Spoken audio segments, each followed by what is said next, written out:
கிட்டத்தட்ட 3 மாதங்கள் இரத்த சர்க்கரை எப்படி இருந்தது என்று சராசரி முடிவை தரக்கூடிய ஒரு பரிசோதனை. எனவே இந்த பரிசோதனையை தினந்தோறும் பார்ப்பதில் எந்த விதமான அர்த்தமும் இல்லை.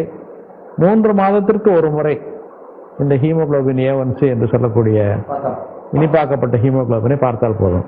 அந்த ரத்த கொழுப்புகள்ல எத்தனை வகை இருக்கிறாங்க, அதை எப்படி நம்ம பரிசோதிக்கிறோம்?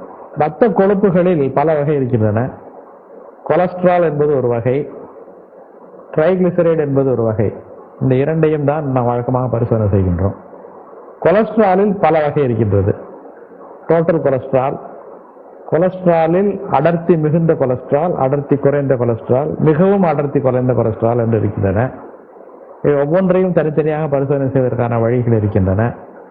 ட்ரைகிளிசரைடையும் அதே மாதிரி நாம் பரிசோதனை செய்கின்றோம். வழக்கமாக சாப்பாட்டுக்கு முன்னால் பரிசோதனை செய்ய வேண்டும். அப்படி செய்யும் போது பல கோளாறுகள் இருப்பது நமக்கு தெரிய வரும்.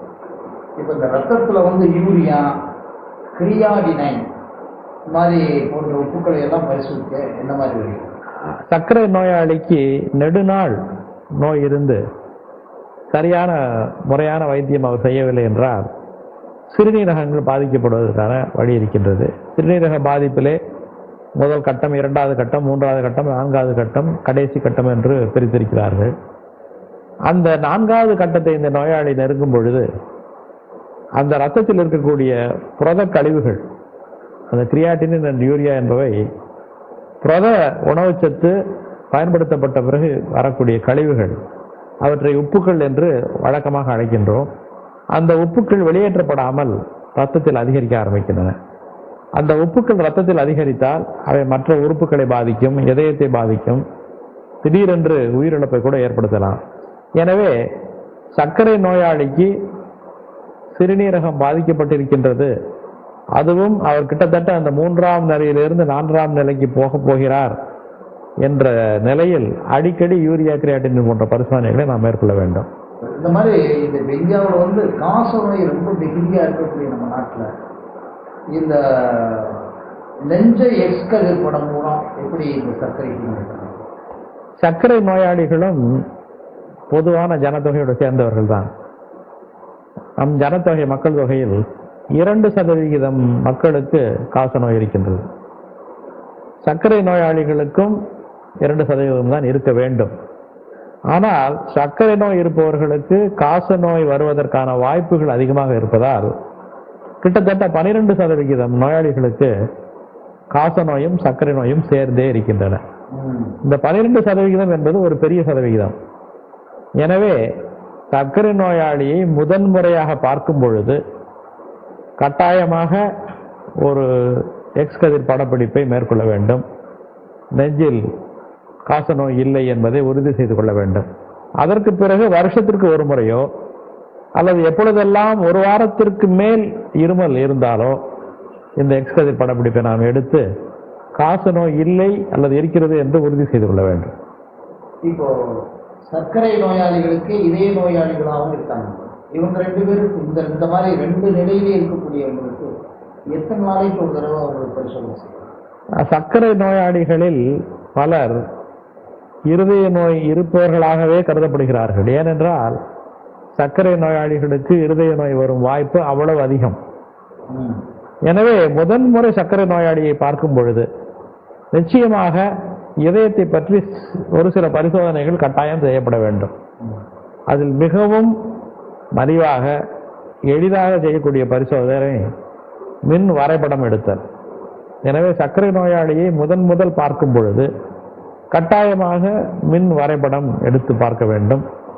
அதற்கு பிறகு மின் வரைபடம் எடுப்பதற்கு ஏதாவது ஒரு காரணம் இருந்தால், அதாவது நோயாளிக்கு நெஞ்சு வலியோ மூச்சு வாங்குவதோ கால்களில் வீக்கமோ அந்த மாதிரி பிரச்சனைகள் இருந்தால் அவர்களுக்கு அந்த படம் எடுத்து பார்ப்பதில் பொருள் இருக்கின்றது.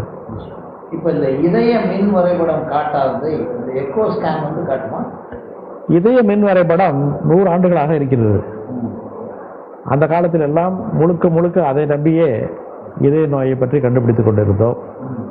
ஆனால் இன்றைக்கு முழுவதும் சரியாக காணப்படும் ஒரு இதய மின் வரைபடம் இருக்கும் நோயாளிக்கு கூட இதய பாதிப்பு இருக்கலாம் என்று புரிந்து கொண்டிருக்கின்றோம்.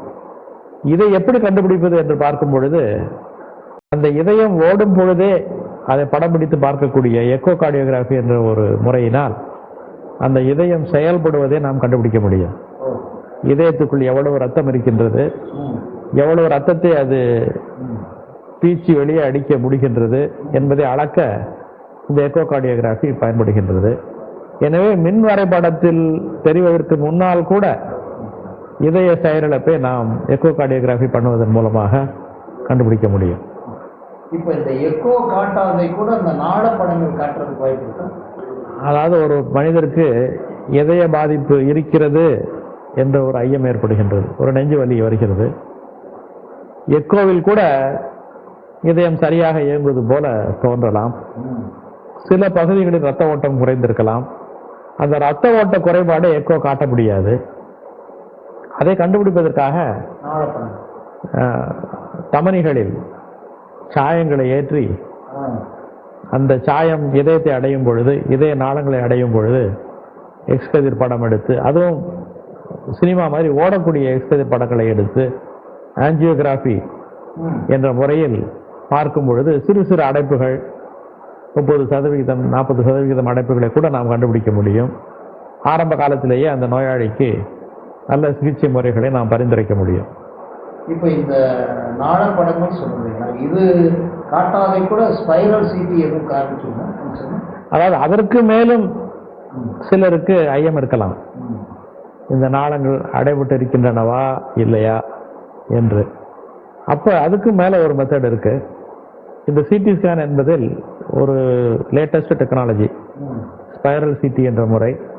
அது வெகு வேகமாக படம் எடுப்பதால் இயங்கிக் கொண்டிருக்கக்கூடிய இருதயத்தை கூட அது படம் எடுக்க முடிகின்றது. அந்த இரத்த நாளங்களை நாம் நேரடியாக பார்ப்பதை போல அந்த படத்தில் பார்க்கலாம். இரத்த நாளங்கள் சுருங்கி இருப்பதை அந்த நாள பரிசோதனைகள் காட்டுவதற்கு முன்னால் கூட ஸ்பைரல் சிடியில் கண்டுபிடிக்க முடியும். இதெல்லாம் ஒரு நோயாளிக்கு தேவைக்கும் வசதிக்கும் ஏற்ப செய்யப்படக்கூடிய பல பரிசோதனை. ஆமா ஆமா. இந்த நரம்பு மண்டலத்துல பாதிப்பு ஏற்பட்டா அதை தொடக்கத்திலே பார்க்க முடியுமா? சர்க்கரை நோயாளிக்கு நரம்பு மண்டலம் நிச்சயமாக பாதிக்கப்படுகின்றது. புற நரம்புகள் அன்றைக்கே பார்த்தபடி கால் நரம்புகள் பாதிக்கப்படும் பொழுது அந்த காலில் தொடு உணர்ச்சி, சுடு உணர்ச்சி இரண்டும் குறைந்து விடுகின்றது. இது நோயாளி தானே தெரிந்து கொள்ள முடிவதில்லை.